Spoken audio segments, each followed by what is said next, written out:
Ada 3 prediksi Kiyosaki yang menurut gue cukup merinding. Bom yang pertama, stock market crash terbesar dalam sejarah. S&P 500 atau indeks 500 saham US paling besar, sekarang itu sedang berada di titik tertinggi sepanjang masa. All time high after all time high. Semua orang celebrate, tapi ada satu orang yang enggak. Michael Burry. Orang yang ngeprediksi crash tahun 2008 sebelum siapapun melakukan. Baru-baru ini, Burry baru aja ngeluarin analisis baru. Stock market itu katanya overvalued 440%. Kalau recession itu tiba-tiba datang, market bisa crash 70% kata dia. Crash 70% artinya uang $500.000 itu jadi $150.000. Yang tadinya cukup untuk pensiun, jadinya nggak cukup sama sekali. Dan kalau itu happens, panic selling will probably happen. Boom kedua, Selat Hormuz. Ini soal sejarah yang keulang. Ya, tahun 1956, British Empire atau Kerajaan Inggris itu masih superpower nomor 1 di dunia. Mereka kontrol jalur perdagangan global. Robert Kiyosaki bilang sekarang Amerika tuh di posisi yang persis sama. Selat Hormuz di Iran, yang kita semua tahu, ini adalah jalur sempit yang jadi 20% supply minyak itu lewat di sana semua.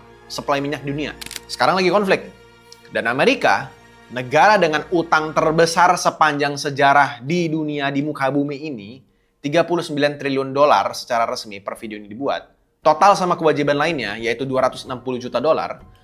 Kiyosaki bilang, Suez ngebunuh British Empire. Apakah Selat Hormuz bakal ngebunuh American Empire?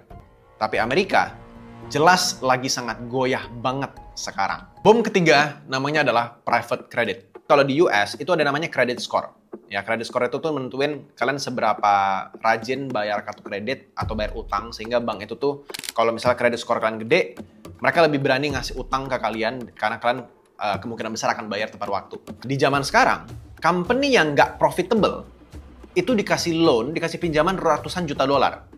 Beda nama, scam yang sama.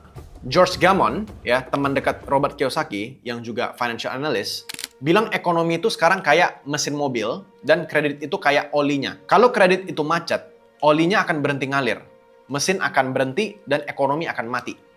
Dan yang bikin makin serem di sini adalah 2008 itu tuh nggak punya AI. 2026 kita punya AI. AI itu bikin unemployment. Orang-orang nggak punya gaji, nggak ada uang masuk ke stock market. Market crash semakin cepat. Private credit defaults ikut naik, perbankan kena. Dan akhirnya pemerintah Amerika trapped.